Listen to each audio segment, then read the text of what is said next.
2025. Kami informasikan untuk saat ini kami akan hadirkan ke ruang dengar Anda dialog interaktif Jaksa Menyapa dengan narasumber dari kantor kejaksaan tentunya. Topik yang akan kita bahas ada dua, yakni urgensi pensertifikatan tanah dan pemberantasan judi online ya. Menarik, nanti kita coba akan membuka via telepon juga dengan pendengar di jadwal telepon yang nanti akan kami sebutkan. Tetaplah bersama kami pendengar. Anda masih bersama 103,3 FM RRI Sendawar.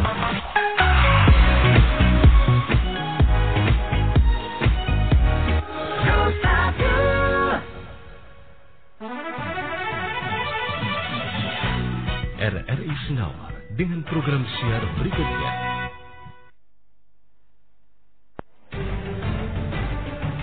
Saatnya Anda ikuti dialog interaktif Jaksa Menyapa. Ruang khusus untuk memperoleh pencerahan, solusi tentang keluhan, permasalahan hukum yang Anda hadapi. Jaksa Menyapa juga memberikan informasi secara tepat dan akurat dalam menyikapi berbagai isu penegakan hukum baik di tingkat lokal maupun nasional. Inilah Jaksa Menyapa. Inilah Jaksa Menyapa.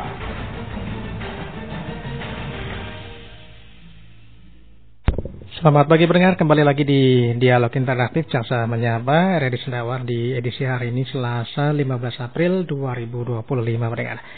Seperti yang disampaikan sebelumnya tadi, ada dua topik pembahasan kita dan menarik rasanya ya untuk kita kupas nanti dengan kedua narasumber kami, tentunya dari kejaksaan ya. Urgensi pensertifikatan tanah. Nah, ini menarik karena saat ini kepemilikan tanah ini sangat dianjurkan oleh pemerintah untuk dilegalkan secara sah dengan dibuatkan sertifikat ya. Masih banyak masyarakat di luar sana yang mungkin memiliki tanah ya, atau membeli tanah tapi surat-suratnya belum lengkap, barangkali masih PPAT atau lebih di bawahnya lagi, tapi tidak mengurus dengan alasan mungkin dianggapnya aman begitu ya, karena beli dengan saudara atau teman dekat. Nah ini ya, jangan menganggap sepele dalam hal ini pendengar ya. Yang namanya tanah ini tiap tahun naik dan dikhawatirkan terjadi sengketa ya. Ini penting sekali untuk dilakukan pensertifikatan tanah ya secara sah oleh hukum. Seperti apa sih urgensi pensertifikatan tanah dari kejaksaan itu sendiri? Mungkin selama ini mengelola kasus-kasus seperti sengketa tanah dan sebagainya ya.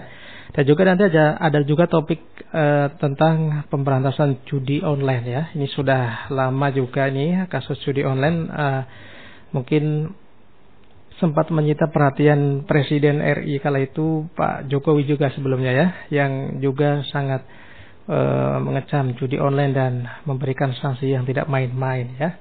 Di Kejaksaan Negeri Kutai Barat sendiri seperti apa penanganannya dan sejauh ini bagaimana maraknya judi online di Kutai Barat ya. Sudah hadir di studio kami kedua narasumber dari Kejaksaan. Kita sapa dulu, ada Alaik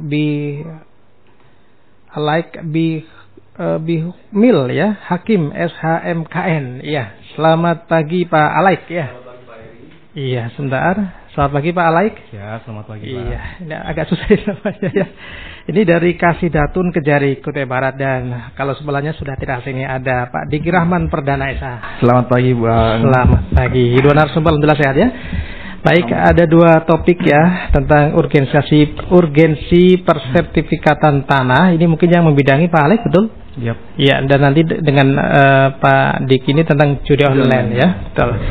Ya, ini berkaitan dengan urgensi pensertifikatan tanah. Memang sudah seurgen apa sih Pak Alaik kalau di Kutai Barat ini? Baik Pak. Jadi izinkan saya selaku Kasidatun ini menyampaikan urgensi pensertifikatan tanah, karena kami merasa di sini nih di Kubar ini khusus. Ini sering terjadi konflik masalah tanah Pak. Oke. Mungkin saya sedikit langsung saja ya Pak ya. Ya. Jadi mungkin filosofi dari pensertifikatan tanah dulu. Jadi sebenarnya di dalam pasal 33 Undang-Undang Dasar 45 itu sudah diatur.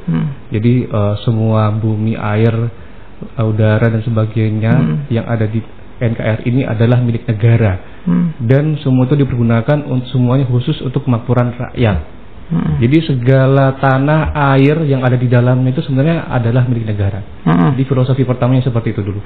Jadi mulai dari Sabang sampai Merauke, semua tanah kita ini adalah milik negara.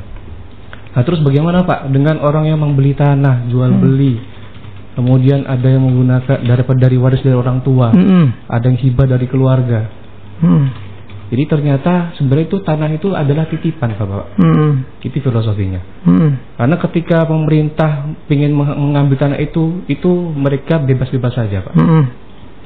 Terus bagaimana cara mereka menguasai itu? Ya ini dengan menggunakan namanya hak atas tanah. Jadi rakyat ini sama masyarakat kita ini diberikan namanya hak atas tanah karena itu titipan dari negara.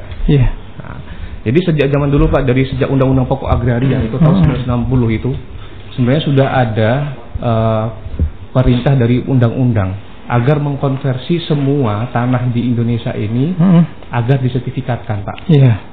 Dari zaman Belanda itu ada namanya hak eigendom, itu harus disertifikat, dikonversikan jadi hak milik. Ada nama hak opstal, itu zaman Belanda dulu, jadi hak guna bangunan. Ada hak erfah, itu menjadi hak guna usaha. Jadi sejak tahun 60, tapi sayangnya sampai sekarang 2025 ini masih banyak tanah yang belum sertifikat Pak. Masih banyak sekali. Dan ternyata di beberapa daerah itu ada beberapa nama yang digunakan sebagai tanda bukti kepemilikan sementara dan seakan-akan itu adalah bukti kepemilikan. Kalau di Jawa ada namanya petok D, petok D, letter C, itu yang mencatat adalah desa Pak. Ada namanya tanah girik. Kalau di desa namanya tanah bengkok yang punyanya pemerintahan desa. Kalau di sini, kalau seingat saya ada namanya SPPHT Pak ya. SPPHT. Padahal Pak, sebenarnya di dalam PP 24 tahun 1997 itu sudah diatur. Satu-satunya bukti kepemilikan atas tanah adalah sertifikat. Tidak ada alat bukti surat apapun yang menjadi bukti kepemilikan seseorang memiliki tanah selain sertifikat Pak. Bahkan di PP yang terbaru 2021 itu ada namanya sertifikat hak atas rumah rusun. Jadi sekarang yang apartemen yang kondominium itu ada sertifikatnya, per couplingnya ke atas itu ada. Jadi saking dihargainya itu. Nah, kenapa dari dulu kok belum ada sertifikat? Tetapi mereka ada semacam surat-surat ini yang dibentuk di daerah-daerah. Karena pemerintah merasa ketika mereka memiliki tanah ini mereka juga harus bayar pajak. Jadi fungsi dari letter C, petok D, SPPHT sebenarnya kan fungsinya awalnya agar mereka yang tinggal di sana, yang menguasai di sana, hidup di sana itu juga bayar pajak ke negara. Sehingga dengan terbitnya itu mereka bayar PBB dan sebagainya. Jadi pendapatan negara. Seperti itu. Namun mereka salah mengartikan kenapa ini menjadikan hak milik padahal bukan. Nah, rencananya pada tahun 2026 nanti ada pemerintah. Dari pemerintah ini akan melegalkan, akan mengatur, memutuskan jika semua surat selain sertifikat tanah ini adalah bukan bukti pemilikan, melainkan hanya petunjuk untuk pendaftaran tanah. Jadi bukti petunjuk untuk pendaftaran tanah Pak. Begitu. Seperti itu. Nah, kemudian apa sih untungnya kalau sudah memiliki sertifikat tanah Pak? Sudah ada beberapa macam Pak. Yang tadi pertama adalah bukti kepemilikan, satu-satunya ya. Seperti kalau diandaikan seperti kayak sepeda motor aja deh. Sepeda motor mobil kendaraan kita itu bukti pemilikan adalah BPKB. SNK hanya bukti pembayaran pajak saja. Ya kan seperti itu. Jadi ketika punya letter C, petok D, SPPHT, tanah gir, sebenarnya itu bukan bukti pemilikan. Hanya bukti pendukung awal untuk pendaftaran tanah biar terbit sertifikat. Itu yang pertama. Kemudian yang kedua, sebenarnya kalau sertifikat ini menjadi bukti ketika ada sengketa Pak. Jadi ketika kita proses persidangan Pak, jadi proses persidangan pidana, perdata, kemudian PT-UN, ketika pembuatan sertifikat tanah itu kan ditun kan Pak. Ketika tun sudah melampaui waktu, mungkin kita buat secara perdata. Ketika sertifikat ini kalau di alat pembuktian Pak, itu nilainya paling tinggi. Jadi setara seperti akta otentik Pak. Gitu. Jadi ada nama istilah bahwa alat bukti itu alat bukti otentik. Nah, sertifikat adalah alat bukti otentik karena ada syaratnya. Satu, dibuat oleh undang-undang. Ada pejabat yang berwenang. Formatnya juga diatur dalam undang-undang, Pak. Nah, gitu. Dan dia setingkat seperti akta perkawinan, akta kelahiran, dan sebagainya, ijazah dan sebagainya. Itu alat bukti otentik, Pak. Surat otentik. Nah, perbedaannya apa? Ketika otentik ini, ketika ada orang meragukan suatu akta otentik ini, maka orang itu harus membuktikan sebaliknya jika akta ini tidak benar. Jadi alat pembuktian itu sempurna, Pak. Ada orang, ada sengketa nih, tanah A punya sertifikat, ada orang B mengklaim ini adalah tanah miliknya, mungkin tanah warisan keluarga dan sebagainya sebelumnya yang dulu-dulunya. Padahal sebenarnya jual belinya sudah sah dan sebagainya. Bahkan pembelinya sudah mengajukan sertifikat. Sudah punya sertifikat nih. Kalau Anda mau meragukan sertifikat saya, Bapak gugat saya dong. Nah, seperti itu. Jadi ketika ada meragukan itu, orang ada yang meragukan, kamu harus membuktikan sebaliknya. Bapak gugat saya harus diam saja dong. Seperti itu. Nah, fungsinya ketika sudah punya sertifikat, ada bukti sempurna tadi. Ketika ada orang menggugat, kita aman-aman saja, Pak. Meskipun tidak absolut ya. Karena ketika ada gugatan, barangkali ketika pembuatan sertifikat, ketika ada jual belinya mungkin ada perbuatan melawan hukum di dalamnya, mungkin ada pemalsuan, ya kan? Ada mungkin keterangan waris yang tidak lengkap, ada mungkin ahli waris yang tidak dihilangkan atau nggak diajak, ada cacat hukum mungkin bisa dibatalkan sama pengadilan. Jadi meskipun pembuktiannya sempurna, tetapi tidak absolut, saya bilang tadi. Oke. Tuh kemudian ketika sidang perdata, ketika pembuktian perdata dan pidana. Jadi kalau di perdata ini alat pembuktian pertama itu surat, Pak. Surat, kemudian saksi, kemudian ahli, pengakuan dan sebagainya. Jadi alat bukti pertama surat. Semua alat bukti lainnya itu mendukung pembuktian untuk suratnya. Jadi nanti para pihak yang menggugat ini nanti dibenturkan surat dengan surat.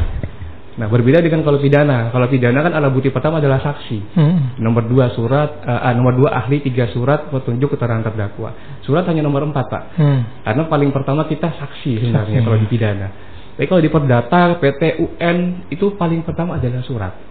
Nah, sehingga merasa sangat penting. Kemudian yang ketiga, surat ini, sertifikat ini ternyata punya nilai ekonomis, Pak, yang tinggi. Sangat tinggi, bisa disekolahkan, Pak, di lembaga finance ya. Nah, di lembaga finance. Dan pasti saya sangat menyayangkan, Pak, ketika ternyata tanah yang bukan sertifikat ini ternyata juga laku di lembaga finance. Nah, seandainya lembaga finance ini tidak mengakomodir surat tanah selain sertifikat ini, saya rasa aman-aman saja gitu. Gitu. Sertifikat tanah pasti laku di bank dan itu nilainya sangat tinggi daripada kamu cuma punya SPPHT, letter C dan petok dan sebagainya. Pasti berbeda, Pak, nilainya, Pak. Karena apa? Kalau sertifikat itu sama bank itu diikat sama hak tanggungan, Pak. Jadi hak tanggungan. Sedangkan punya SPPHT, punya letter C petok D, ketika dimasukkan di bank, dia nggak diikat di hak tanggungan, sehingga bank agak beresiko ketika dia mengeluarkan uang dengan jaminan tadi bila tidak dikaitkan hak tanggungan. Ketika ada hak tanggungan, ketika dia ingkar janji prestasi dari bank bisa langsung melakukan eksekusi, langsung melakukan lelang, gitu, seperti itu. Karena sudah ada hak tanggungan dan hak tanggungan ini didaftarkan di BPN, seperti itu. Makanya saya rasa sangat penting di sini di Kubar kami sebenarnya ingin mendorong sih, Pak. Kalau bisa ini sudah 2025. Ya kan, tolong agar dilakukan pensertifikatan secara massal. Sebenarnya ada program pemerintah juga sih, Pak. Zaman dulu kan namanya Prona itu ya. Kalau sekarang zamannya PTSL. PTSL. Pendaftaran tanah sistematis lengkap. Mungkin apabila di beberapa kampung di sini yang belum mendapat program ini, mungkin diajukanlah melalui kepala kampung, diajukan kepada BPN sehingga juga dapat program ini, Pak. Seperti itu, Pak. Pak Alex tadi, Pak Alex sebut bahwa di 2026 ya. 2026 itu akan jadi bukti selain sertifikat tanah itu hanya sebagai petunjuk untuk pendaftaran tanah, Pak. Jadi 2025 harus sudah sertifikat, maksudnya? Sebenarnya harus. Ya, harus segera. Jadi 2020. Tapi ketika aturan itu dibuat, kemudian tidak berarti kemudian tanah itu akan dimiliki negara. Iya. Tidak seperti itu juga. Oh gitu ya. Ya. Soalnya ini sudah mulai ada rumor-rumor nih, nanti tanah yang belum sertifikat akan disita negara gitu. Ya. Itu baru rumor ya. Rumor ya. Ya. Nah, negara juga tidak serta merta juga akan mengambil tersebut. Jadi sebenarnya tadi saya bilang tadi di filosofi awal tadi, Pak. Iya. Jadi semua tanah di Indonesia ini dari teritorial Sabang Merauke adalah milik negara. Iya. Ketika ada suatu tanah tidak dibebani hak atas tanah. Ada tanah tidak ada SHM-nya, tidak ada HGB, tidak ada HGU. Ya, tidak ada HPL. HPL itu hak pengelolaan, Pak. Itu bisa negara punya pemerintah. HPL sama apa namanya? Itu bisa negara yang pemerintah, kantor-kantor pemerintah itu HPL. Ya kan? Itu menjadi tanah negara, Pak. Jadi tanahnya tidak ada apa namanya dibebani hak atas tanah, itu adalah tanah negara. Iya. Ketika nanti tahun 2026 itu tanah yang tidak ada sertifikatnya, hanya sebagai petunjuk pendaftaran tanah. Tapi tidak berarti kemudian negara akan mengambil. Iya. Baik. Oke. Kami coba membuka via telepon saja langsung ke pendengar ya. Ada 2 topik, tapi kita bahas satu topik dulu nih berkaitan dengan sertifikat tanah ya. Di jalur telepon di 0812 505 23938 ya. Sekali lagi di jalur telepon 0812 505 23938. Ada Pak Jalung di Ngenyar ya. Kita sapa dulu Pak Jalung. Selamat pagi Pak Jalung. Selamat pagi, Bang Edi. Selamat pagi Pak Alex. Ya, selamat pagi Pak. Silakan Pak Jalung. Iya. Silakan. Agak putus-putus suara. Oke, gini. Ya saya pertama terima kasih lah dengan BPN proses kemarin yang sudah sertifikat tanah itu sudah keluar sertifikatnya. Nah, tinggal pengurusan berikutnya yang tadi ke BPN lagi itu pasti ada lagi yang harus kita urus lagi gitu. Nah, bukan hanya terima sertifikat, tapi harus ada yang diurus lagi.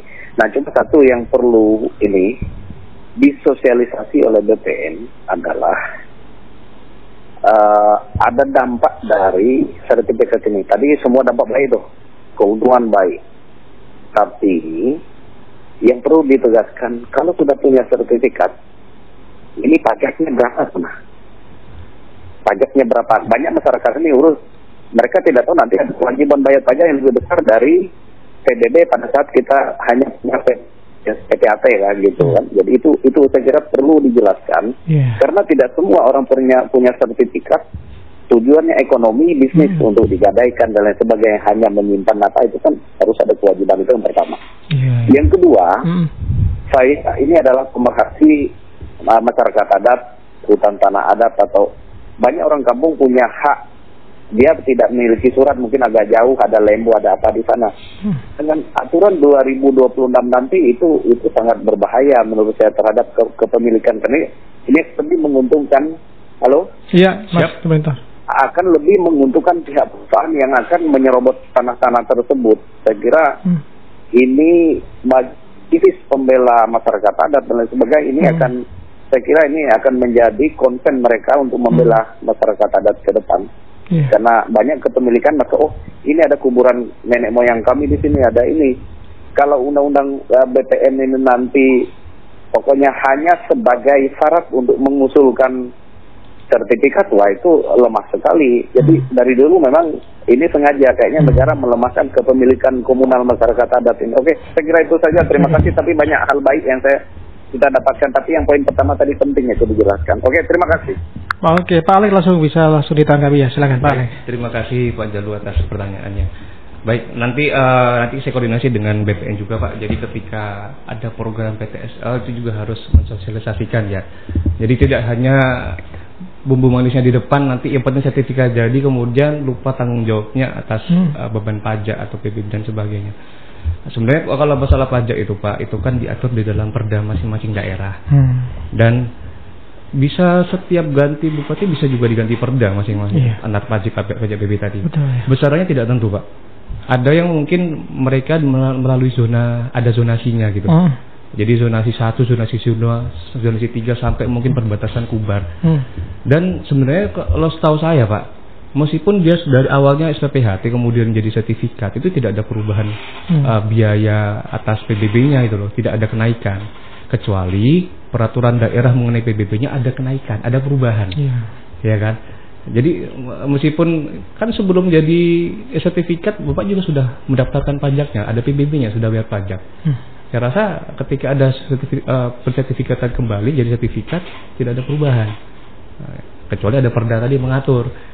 Dan saya rasa besarnya juga kan ini kan setahun sekali Pak. Saya rasa juga tidak begitu besar kok. Kecuali tanahnya sangat luas Pak ya, buat perkebunan ya. Nah, Oke, begitu Pak Jalung ya penjelasan dari Pak Alex. Kita sapa lagi ada pendengar kita di sana ada Bung Kilip. Selamat pagi Bung Kilip. Selamat pagi.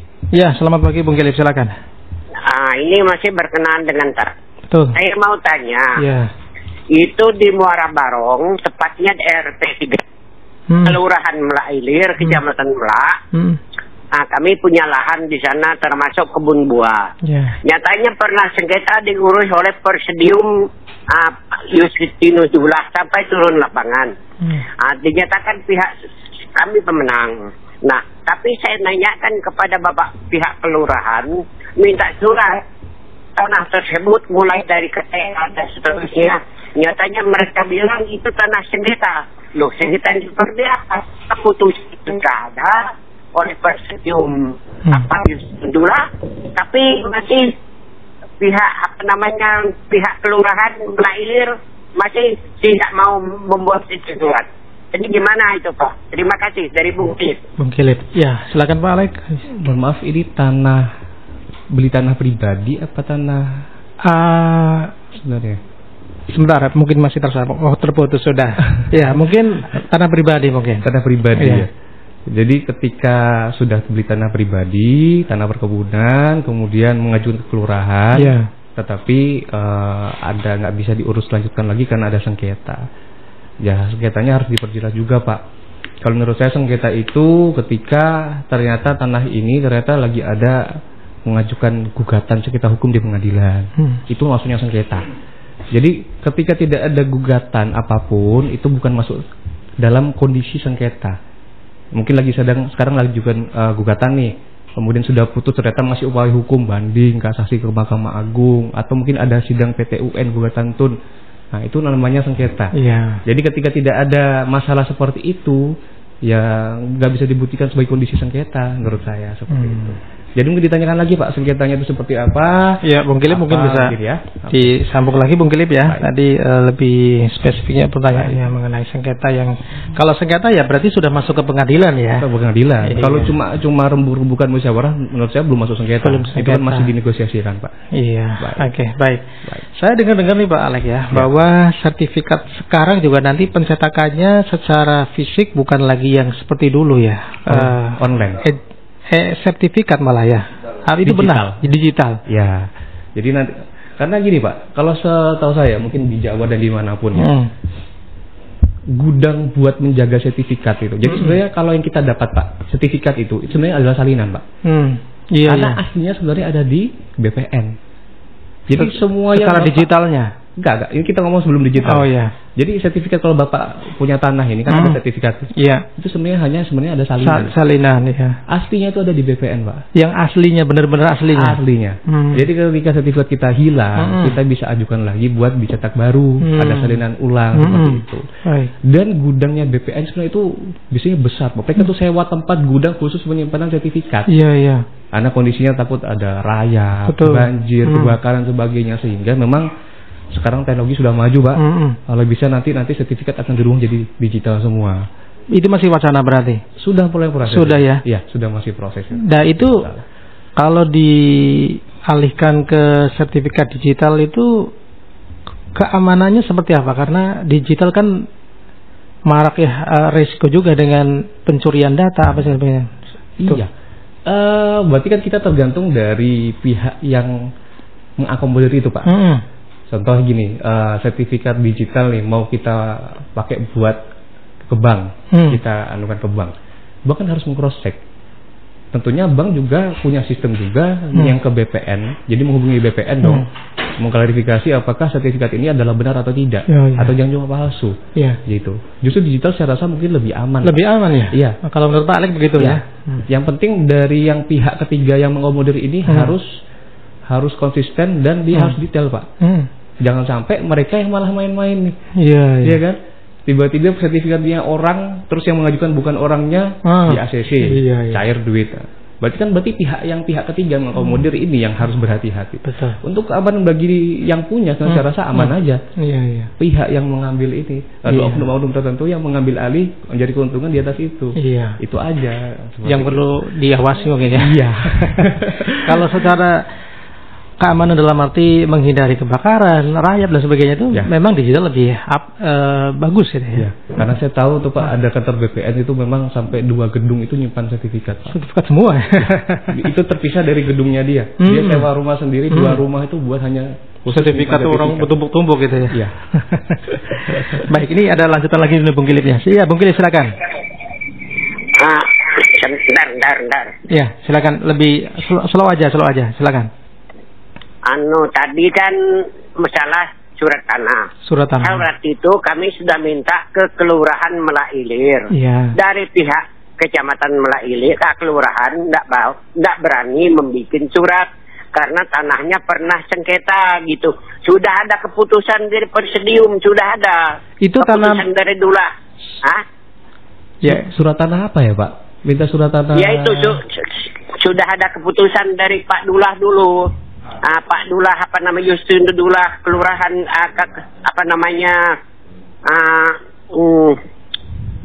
Ketua Dewan Adat Kutai Barat. Tapi pihak kelurahan menyatakan itu tanah sengketa, padahal sudah ada keputusan. Jadi sampai kapanpun tanah itu tidak bakalan ada surat gitu, Pak. Baik. Karena pihak kelurahan tidak mau pergi ngukur itu tanah, bilangnya tanah itu sudah sengketa. Baik. Pernah sengketa gitu, padahal keputusan sudah ada. Itu pertanyaannya, Pak. Keputusan Dewan Adat, Pak ya? Keputusannya keputusan Dewan Adat atau bagaimana? Dewan Kampung? Apa itu, Pak? Keputusannya keputusan apa, Pak? Dari mana? Keputusan dari Ketua Presidium Dewan Adat Kabupaten Kutai Barat. Yang ditandatangani oleh Pak Dula dulu, Pak Yusnul Dula dulu. Baik. Saya mau coba menjawab, Pak ya. Jadi begini, Pak. Kalau kita kan ini negara hukum, Pak. Jadi yang kita pergunakan sebenarnya itu adalah keputusan dari pengadilan negeri yang berwenang, Pak. Nah, ketika ada keputusan pengadilan adat itu hanya mengikat kepada masyarakat adat setempat. Sedangkan kelurahan, kepala kampung, kecamatan ini kan tidak mengikat hukum adat, tidak terlalu mengikat dengan keputusan adat, Pak. Karena mereka mengikat kepada hukum putusan pengadilan negara. Barangkali, Pak, Bapak bisa mengajukan kembali, mungkin diajukan kepada pengadilan negeri setempat. Barangkali nanti di ACC dikabulkan, dengan putusan pengadilan negeri setempat itu bisa diajukan kepada kelurahan atau kecamatan, sehingga pasti di ACC, pasti dilaksanakan keputusan tersebut gitu. Itu yang pertama. Kemudian kedua, Pak, mungkin saya bilang mungkin, Pak ya, karena gini, ketika orang melakukan pensertifikan tanah, proses pengukuran, kemudian membuat surat SPPH dan sebagainya, mereka itu sebenarnya beban bagi mereka, Pak, karena mereka ini nggak tahu sebenarnya posisinya ada sengketa atau tidak, ya kan? Mungkin ada perlu dengan tetangga yang pemilik tanah sebelahnya dan sebagainya, sehingga kadang-kadang mereka tuh tidak berani untuk bertanggung jawab, kemudian membantu mengukur, menyaksikan, bahkan membuat surat tersebut itu. Kadang-kadang seperti itu adalah mungkin karena ketika mereka melakukan hal tersebut, mereka bisa jadi tergugat, Pak, ketika di pengadilan. Ternyata Bapak sudah mendesak itu jadi sertifikat nih, jadi surat tanah nih, pihak lain tidak terima. Bapak digugat sama pihak lain. Nah, dari pihak kelurahan kecamatan bisa jadi turut tergugat juga, Pak. Bisa dibawa ke pengadilan. Jadi mereka kadang-kadang tidak mau ambil resiko terlalu lebih, Pak. Apalagi masalah tanah ini kan bahaya. Mereka kadang-kadang agak susah. Nah, makanya kadang-kadang yang bisa di ACC sama mereka itu tanah yang sudah jelas, yang sudah clear, perbatasannya sudah jelas, tanah jual belinya sudah jelas, bukti pemilikannya sementara ada, kwitansinya ada. Nah, sudah ada semua, saksinya sudah lengkap, enak nih. Ada mereka langsung ACC aja, dibantu ngukur, dibikinlah suratnya. Tetapi ketika ada sengketa, mereka tuh pikir-pikir gitu, Pak. Jadi tolong tahu beban dari mereka juga ketika pengen membuat hal tersebut dulu. Nah, seperti itu. Nah, ketika Bapak tidak mentok sampai di sini, susah, nggak ada solusi lagi, Bapak bisa ngajukan gugatan di pengadilan aja, Pak. Nah, ya kan? Atau pengadilan, Bapak sudah ada alat bukti kepemilikan, ada putusan pengadilan adat, bawa semua ke pengadilan negeri. Ya kan? Sehingga nanti kelurahan dengan putusan tadi, Bapak gugat tuh kelurahan biar bisa mengeluarkan surat tadi. Itu bisa, Pak. Nah, seperti itu. Itu salah satu solusinya saja, Pak. Terima kasih. Ya, begitu Bung Kilip ya. Jadi ke pengadilan saja ya mungkin ya. Jadi Pak, sebenarnya kan saya kan di bidang perdata Dantun, Pak ya. Jadi kami selaku jasa pengacara negara. Jadi kalau barangkali masyarakat di Kubar pengen konsultasi hukum gratis, kita memang ada fasilitas, Pak. Kewenangan, silakan datang ke kantor, main-main aja. Bapak bisa bertanya apapun, masalah tanah waris, pernikahan dan sebagainya, kita bisa dampingi secara gratis. Itu Pak mungkin. Oke, baik.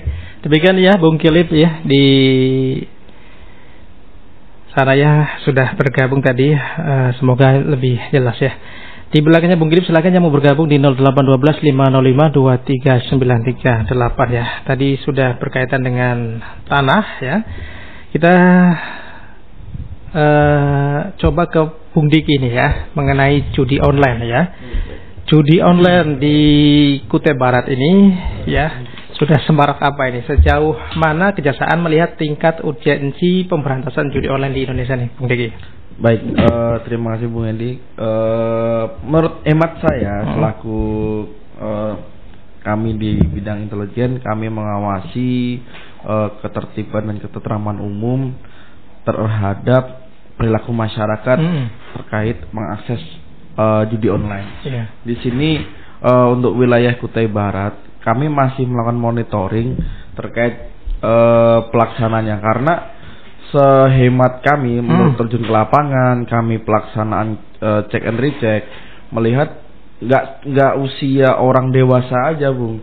Jadi ada usia anak sekolah, anak remaja itu saya lihat sendiri sudah namanya mengakses aplikasi slot atau yang kalau secara spesifik ya itu seperti aplikasi togel online, terus habis itu apalagi tuh yang Hercules, Zeus lah bahasanya, aplikasi Zeus itu yang dibilang permen-permen seperti itu. Karena saya lihat sendiri nggak cuma dari segi orang dewasa, ternyata anak-anak remaja sekolah pun sudah bisa mengakses tersebut, walaupun sudah dibatasi dengan misalnya dalam sekolah tidak boleh mengakses menggunakan handphone. Akan tetapi di luar jam sekolah kita mengawasi dalam kegiatan jaksa masuk sekolah, setelah jam istirahat, jam selesai, kami pernah melihat siswa-siswa tersebut mengakses aplikasi itu. Makanya pada momen kita melakukan program jaksa masuk sekolah, kita sampaikan kepada pihak sekolah, kepada siswa, bahwa mengakses, mendistribusi atau mentransmisi data itu merupakan bagian dari tindak pidana judi online. Bung Diki, jadi kan tadi remaja-remaja sudah sangat bebas mengakses aplikasi-aplikasi yang sebenarnya di situ berbalut judi ya. Permainan begitu. Iya. Pemerintah di sini seperti apa nih melegalkan, membiarkan aplikasi-aplikasi tersebut bisa di-download, diakses ya? Bung Diki. Jadi begini Bung, aplikasi-aplikasi ini semuanya bisa diakses di Play Store. Pengawasannya di mana? Pengawasannya ini sekarang dari Kominfo, pengetahuan saya, Kominfo sudah memblokir beberapa situs maupun aplikasi yang berkaitan dengan konten judi online. Karena begini Bung, semuanya promosi dan semua pelaksanaan untuk mengajak masyarakat ini kan banyak medianya Bung. Bisa masing-masing medsosnya dengan melibatkan bahasanya nih selebgram. Nah, itu kemudian berusaha untuk memberikan link-link atau memberikan informasi kepada pemain, saya tanda kutip pemain judi online ini untuk bisa mengakses tersebut. Karena dengan iming-iming atau tawaran, misalnya nih link ini gacor kan. Biasanya seperti itu, banyak tawaran dari broadcast via pun WA. Apalagi dengan kemajuan teknologi sekarang, semua pemain tanda kutip ini gampang untuk melakukan depo. Karena apa? Di e-wallet sekarang, di m-banking sekarang sangat gampang Bung. untuk kita melakukan top up, bahasanya seperti itu. Mekanismenya pemain judi online seperti itu. Jadi mereka melakukan top up, kemudian mereka bisa bermain di aplikasi tersebut. Jadi meskipun dari sisi pemerintah Kominfo dalam hal ini sudah memblokir beberapa, ya kalau beberapa berarti kan masih ada yang belum terblokir ya. Orang pengendalinya kan kalau kita lihat pengendali situs judi online Indonesia kan dari Kamboja yang sering Bungnya dibilang mungkin sering dengar. Iya. Seperti itu. Berarti itu menjadi salah satu tantangan dari pemerintah dari sisi hukum juga ya. Betul. Nah, ini kalau bicara mengenai sanksi juga sudah diinformasikan ya, bahwa sanksi orang-orang yang mendapat ketahuan bermain judi online itu juga ada sanksinya. Ada. Seperti apa sanksinya nih?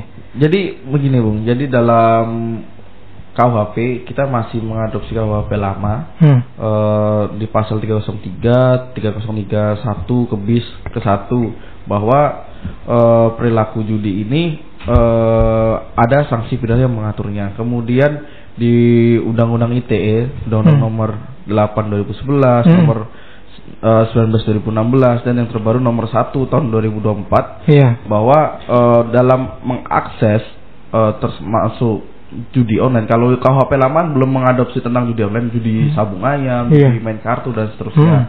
Cuma yang mengadopsi terkait judi online yang terbaru di pasal 27 Undang-Undang ITE yang terbaru 1 tahun 2024 bahwa pelaksanaan judi online mengakses, mentransmisi dan seterusnya. Misalnya kita mengakses nih, kita buka link nih Bu. Di HP kita nih kita buka, kita login kita bermain di situ, terus kita melakukan transaksi di situ. Nah, itu sudah masuk ke serangkaian, walaupun dalam arti namanya judi yang kita pahami, orang-orang lama kita bilang pahami, mereka pasti memahami bahwa ini suatu permainan gitu, dan tidak bisa dipastikan pula bahwa permainan ini nggak mungkin selalu untung. Nah, disitulah yang kita harus melakukan brainwash lah, kita melakukan cuci otak lah kepada masyarakat bahwa judi itu nggak selamanya untung terus kok. Iya.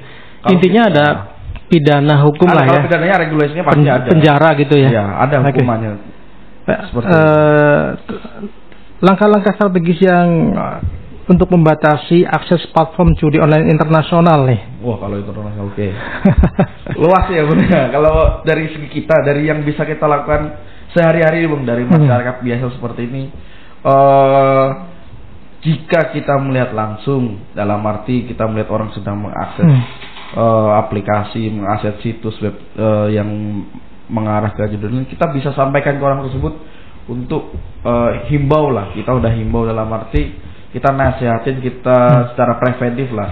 Nah, selain seperti itu, menurut hemat saya, kita bisa melakukan pemblokiran terhadap situs atau aplikasi tersebut. Jadi kita bisa report, bahasanya report atau laporkan aplikasi ini berkaitan dengan tindak pidana perjudian. Kalau nggak kita report dari dari gadget kita, dari HP kita, dari pihak Google pun tidak akan men-take down situs tersebut. Atau kita bisa mereport untuk melaporkan ke Kominfo untuk dilakukan blokir terhadap situs atau aplikasi tersebut. Itu sih yang menurut saya langkah konkret dari diri kita sendiri kalau kita melihat di wilayah Kutai Barat. Cuman yang jadi soal ini kesadaran dari kita semua, khususnya remaja, melihat fenomena yang lagi viral-viralnya judi-judi tersebut yang bergedok mungkin permainan dan sebagainya. Kayaknya susah deh kalau kita hanya berharap kesadaran dari kita masing-masing ya, atau khususnya dari orang tua yang perlu ditekankan juga nih untuk mengawasi apa sih yang diakses anak-anak kita di handphonenya gitu ya. Nah, Pak Diki, langkah-langkah strategis untuk membatasi, maksudnya bagaimana koordinasi antara kejaksaan, ya, kepolisian dan Kominfo dalam memerangi judi online sejauh ini bagaimana Pak Diki? Baik Bung, dalam hal secara preventif, kami biasanya masing-masing institusi dari kepolisian, dari kejaksaan maupun dari Kominfo kabupaten kota, kita pasti melakukan himbauan terhadap masyarakat bahwa perilaku judi online ini merupakan suatu tindak pidana yang mengarah ke tindak pidana perjudian. Kemudian secara represif, kita biasanya dari segi sudut pandang aparat penegak hukum dalam hal melakukan penindakan, setiap dari pihak kepolisian, Polres melakukan penindakan, pasti akan melakukan dalam arti untuk koordinasi ke kita, misalnya dengan pengiriman SPT pun dalam tanda kutip ke berkas perkara atau melanjutkan perkaranya ke bagian penuntutan seperti itu, sampai ke proses persidangan di pengadilan. Jadi itu dalam segi represif kita melakukan seperti itu, karena ya mohon maaf judi maupun judi online mengarah ke digital ini kita sudah mengakar bahasanya, sudah mengakar dan mendarah daging bahwa judi ini bukan suatu permasalahan, akan tetapi negara kita negara hukum, kita harus tetap bisa mengadopsi bahwa judi ini memang dilarang di Indonesia seperti itu. Baik Bung Diki, intinya untuk judi online ini kan menjadi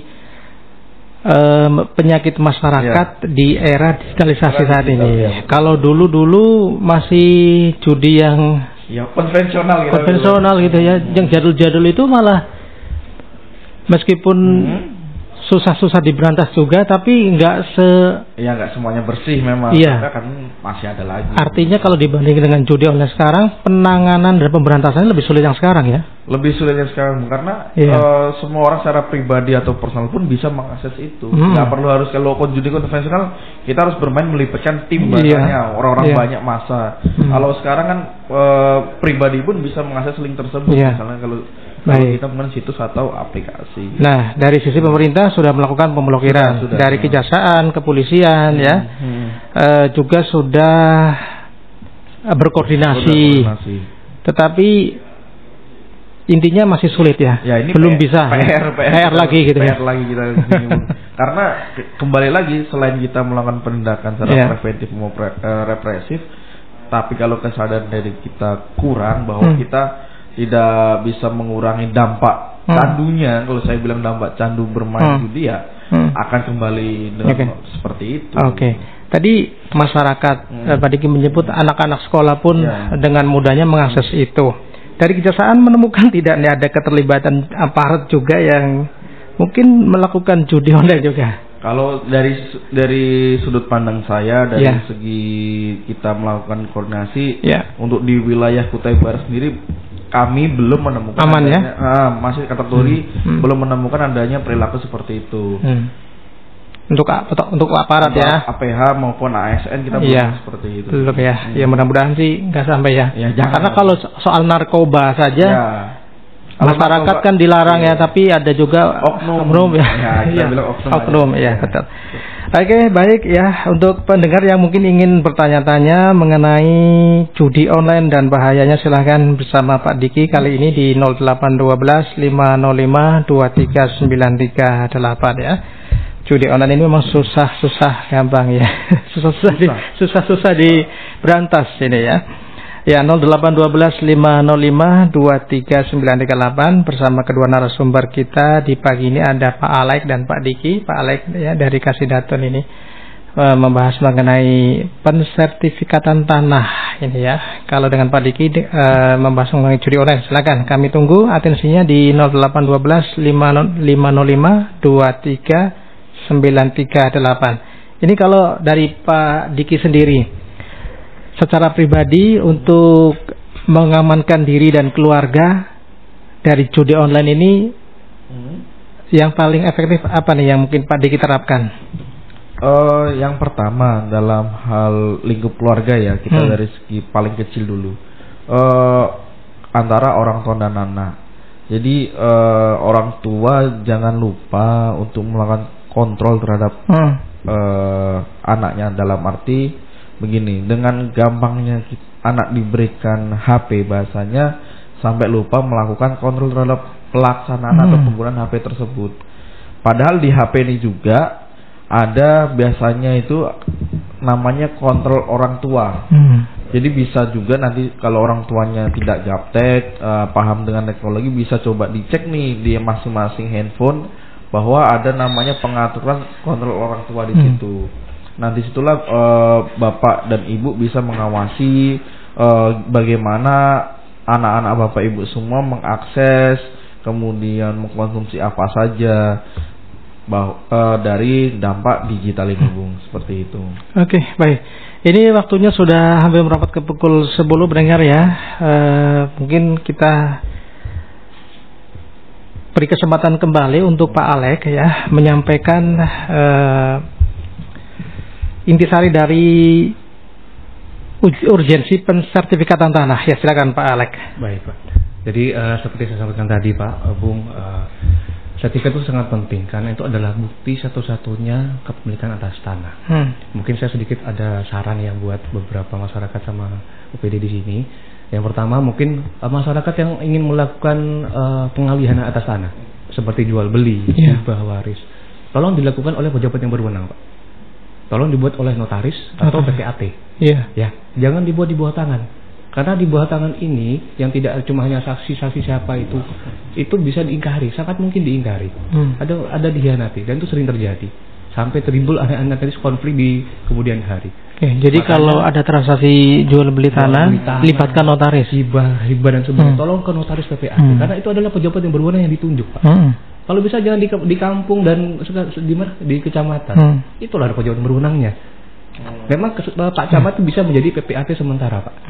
Ketika tidak ada PPAT di wilayahnya. Nah sekarang di Kubar saya rasa sudah mulai banyak ya PPAT ya, sudah mulai banyak.